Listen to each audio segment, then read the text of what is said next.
born, a mother taking care of you. When you're sleeping, you're in pain, you're crying, mom cleaning you up, feeding you, give you milk, and then growing up, teaching how to talk and walk and eat and behave. The first love give you mom. And he is coming a person himself. He's calling, so-called messenger, Muhammad, calling my mom, she has deficiency in her brain, naqs al-aql. Yep. Sahih Bukhari 304. Yep. What I'm saying is, all I bring evidence. I'm not joking. I'm not playing, because that's bad. Yeah. Sahih Bukhari 304. Naqs al-aql, naqs al-din. This means deficiency in praying, deficiency in thinking. Yep. Okay, my mom was a teacher.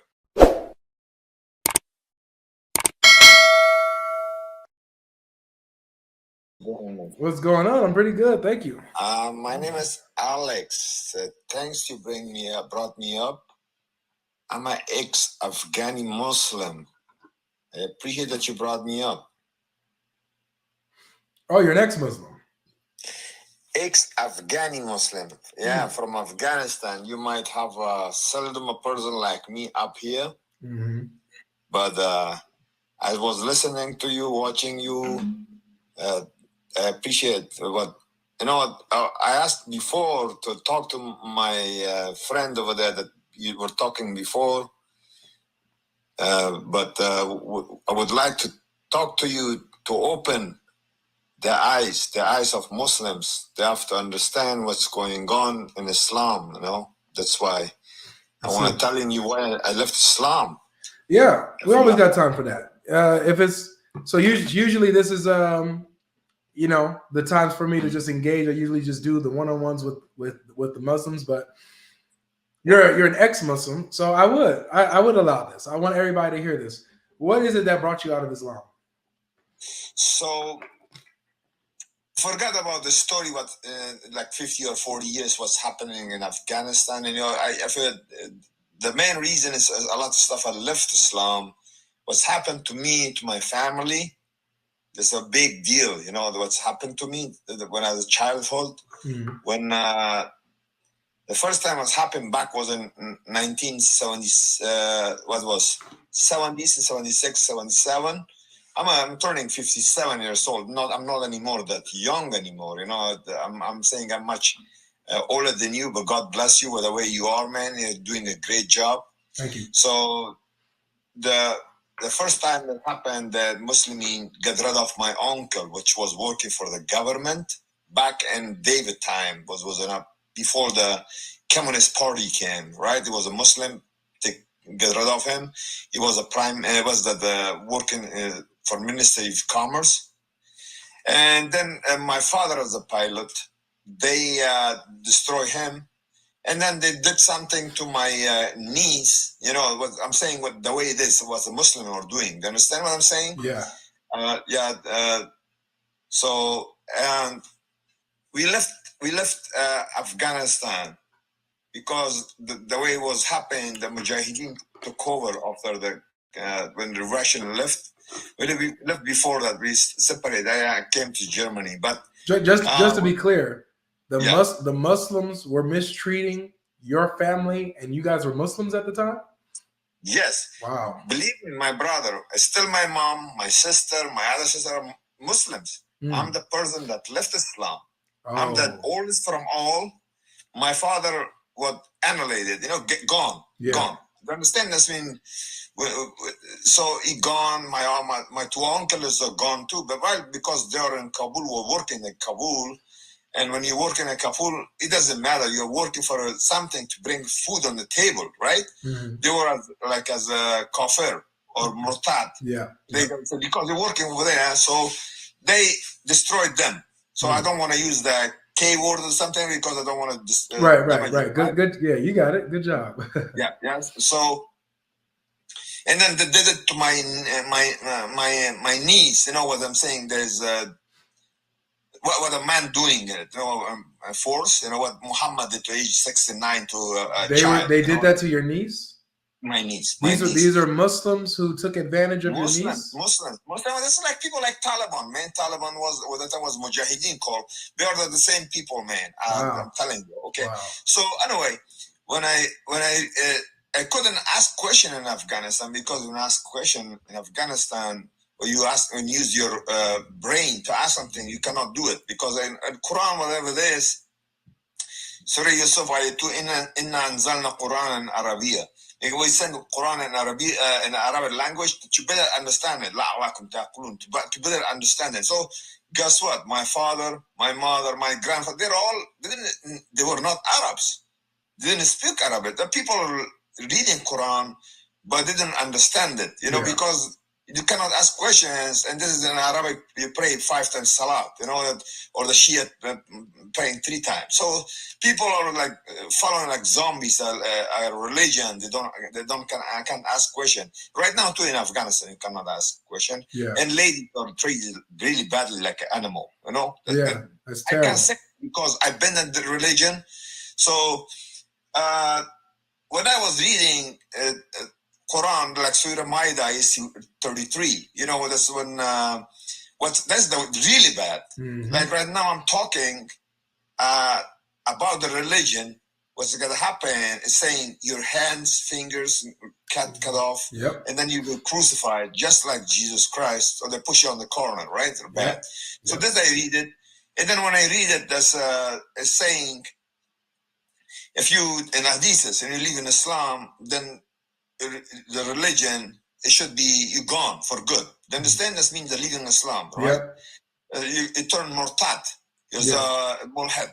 Murtad or mulhad, they calling you, and even it could be your friend, your brother, your father, the worst to you, right? Yeah.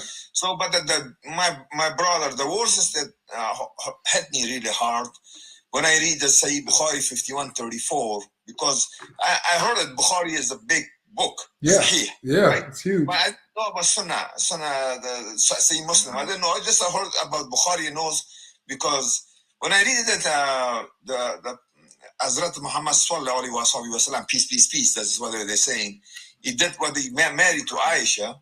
That's Aisha talking at age 9, and consummated her and sleep with her at age 9. Yep.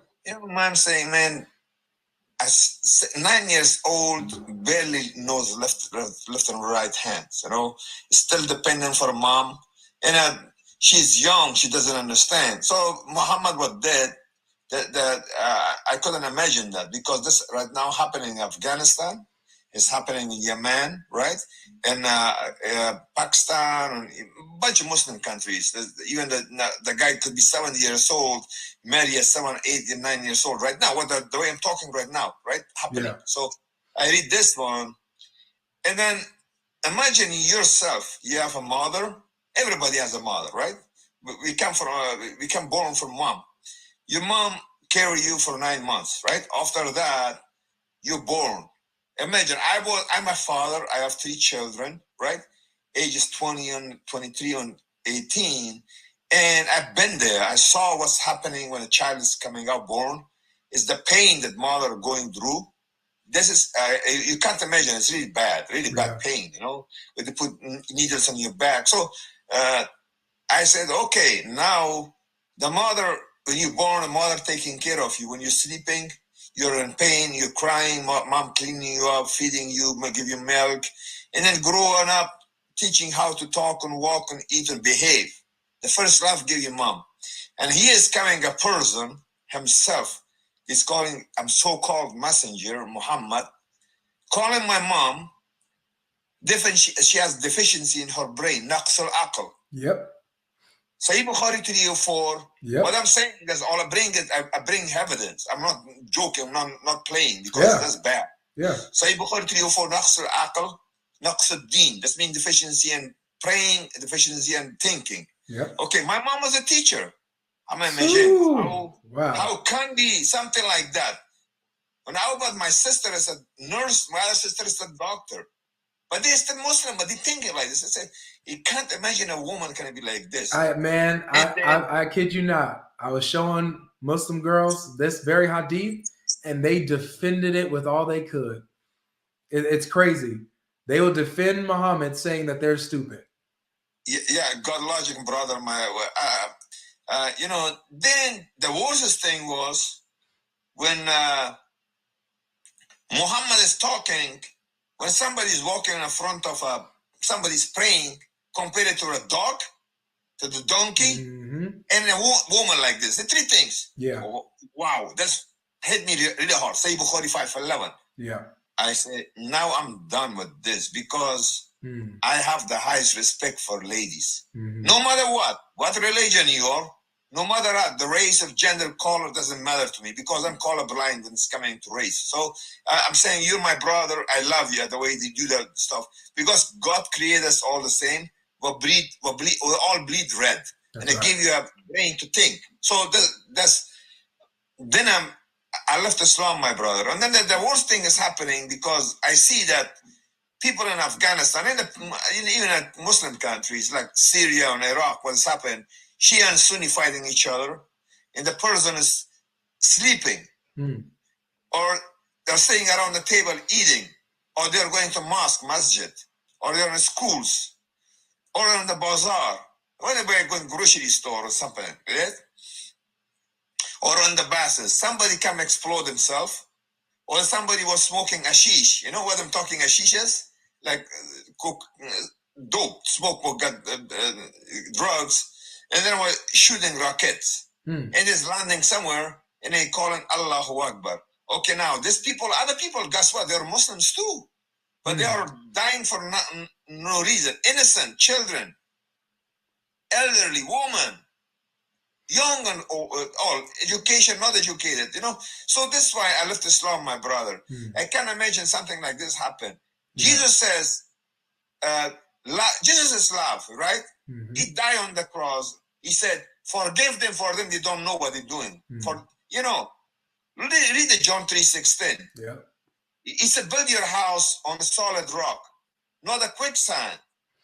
That's right. He said, you know them by the fruits. And now I know them by the fruits, but the Muslims say, no, but the fruits doesn't be all the Muslims. No, my friends. When you praying 5 times and calling the Jew and Christian as the worst creation, and then Muhammad has his own stuff. I can bring you hadith that he was lifting his hand on swearing on oath on Torah. And I say there are other verses, Surah and Quran 1094, it says you have to go ask him for a guide. Yeah. And now you come a person contradict the Quran, both sides, and is saying they are worse than creation, worse than animals. So I can't have a God like this created all humankind, just you and me. Before the people, he said books like before. One place says go getting advice, and then they say no, they're worse. And how about go and find them and get rid of them? Yeah. And how about that surah that says when you're leading religion like I left, I can have my father and my brother as my friend, awliya. This is devilish. And then my first question coming when they asking you, show me where Jesus says I'm God and worship me. Just don't go far away. Book of Revelation. I'm the Alpha and the Omega, right? Yeah. So I'm asking, what don't you show me where it says Allah show you 5-time prayer, or show me the Shahada? Where they don't have it. Show them, and this I mean, you can turn them back to themselves. And I'm saying, okay, show me how Muhammad is a true prophet, because he has none. It doesn't have evidence. Right. And if Allah is so merciful, He is so big, so powerful, He knows everything before and after. He's Allah, Awal and Akhir, Alpha and Omega. How He couldn't know when He sent the ark, Jibreel, the angel Jibreel to the cave. Right. When He told this guy to pray, Iqra, recite or read. He said, I cannot know. So now, my friend, my brother, when you build something as deficiency, let's say build a chair, you put couple nail less than that, you cannot sit on a chair because you're gonna fall. You're gonna fall. Yep. And this is here. Allah subhanahu wa ta'ala, I'm just making it a little bit more merciful, good for my brothers. I don't want to swear it. So he know that Muhammad is analphabet. He couldn't. Why make him so hard for him? What he did, he ran to his wife Khadija. Yep. Khadija took him to Waraka. Yep. Waraka stands for the Christian. Yep. When I say you're you're like Moses. No, you're a prophet. You know, here is the story of Muhammad, eternal prophet. You know, and then what he did, you know, to his wives. Safia, don't go far. What is to Safia did into get rid of his her father and brother, and then sleep with the same night with her. Imagine somebody do something to your parents, and then you want to marry him. Yeah, that's crazy. Yep, and then the word nikah. This is not a word that that's calling. You know, this means izdawaj or zawja. It's not. This is a contract. This mean that you're gonna give money. So my brother, how did you, when you finally saw all these problems in Islam, how did you come to Christ? What did it for you? That there's another history. So let me tell you, I grew up in Germany, right? I grew up in Germany, and I had friends that spoke with me, and they're Arabic Christians, you know, other Christians that are Arabic speaking. They told me about that. Read this. I said, man, if Allah, the God, has the same people send the books, I don't believe it. I turned 360 degree. I was atheist, big time. So what's happened? When I came to the United States back then, 1996. And I get to know my ex-wife. I'm divorced. I'm sorry. I apologize to say that. She is a Baptist Christian, evangelical from Ukraine. Those people are going like for 4 hours, 3.5 hours to church and praying. She introduced me to this book.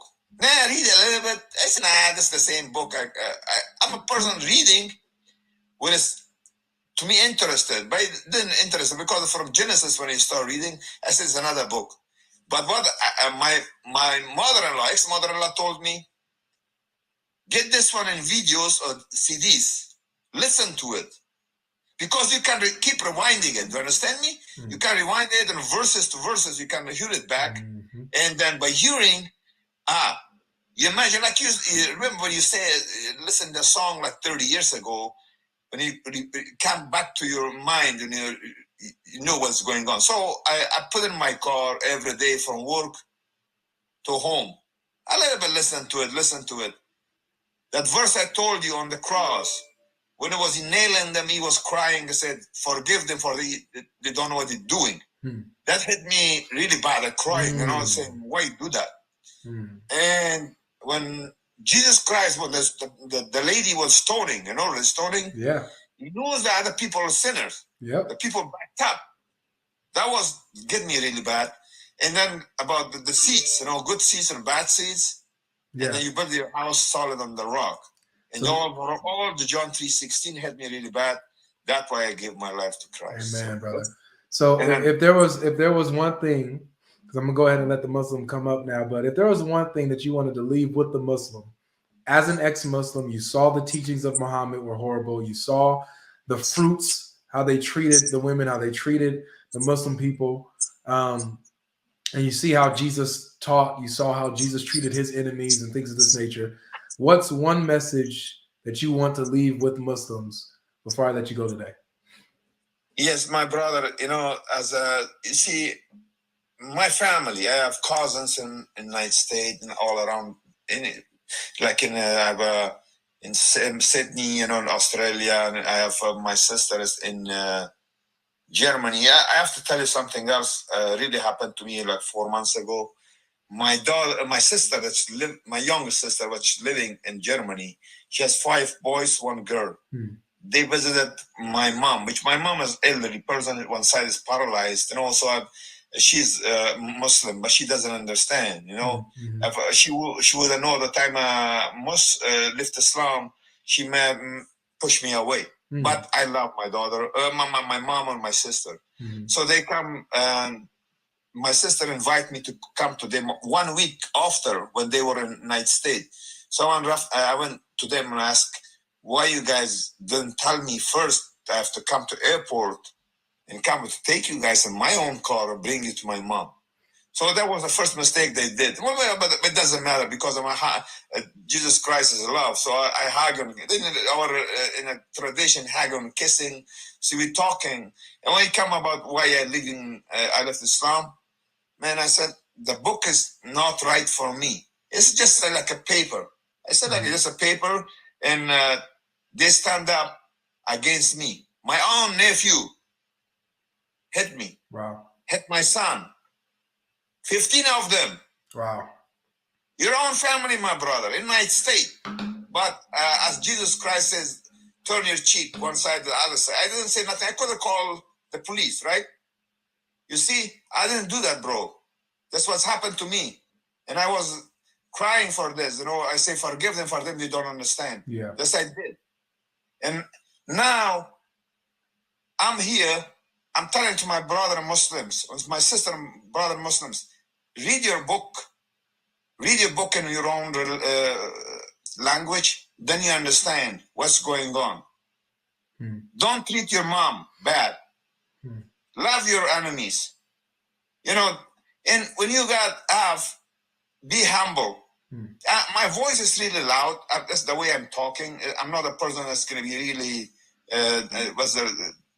not doing anything bad. It's just the way my language is, the way it is.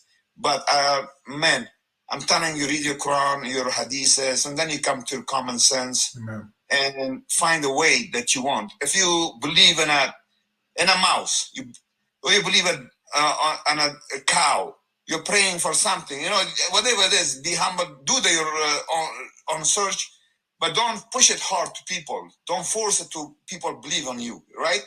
That you're a Muslim or you're a Christian, you're a Jew, but don't force the religion to anybody. Just be humble, do your stuff, sit in a room praying, and don't make a big deal of it. But Islam is not peace because Islam is forcing that. Exactly. And a woman, a lady in Afghanistan lost her son, her husband, her brother. Now she cannot go to work. She cannot be educated. The children not be educated. What? Guess what? What she has to do? Nothing. She has to sit on the court on the side of the street, ask for money to get a piece of bread. Yeah. But no, it's still gonna be hit by a Taliban. Most of them are uneducated. They don't know. They read in the Quran. They don't understand exactly. it. And a woman. Exactly. And they get married to 4 women. Well, you know, this is something devilish. Brother, Yes, I think that your testimony was very powerful. And there's a reason why I let you speak here, because you know, a lot of people need to hear the stories from ex-Muslim now, especially an Afghani ex-Muslim, right? You were like in the trenches. You were there, you know, where you know terrorists would attack you guys and stuff like that. So your testimony, I'm telling you right now, it's here. It's also on YouTube, and people, I'm looking at the comments. You've touched a lot of people, man, and the rest of the people that are going to watch this, Muslims that watch this, who probably have those doubts, or are probably thinking things that you already said, but haven't had the courage to speak it. I'm pretty sure by the grace of God that your word today gives them the courage to also come out of that darkness. So thank you so much for sharing. I'm going to bring up the next Muslim now, brother, but thank you so much for sharing, my man.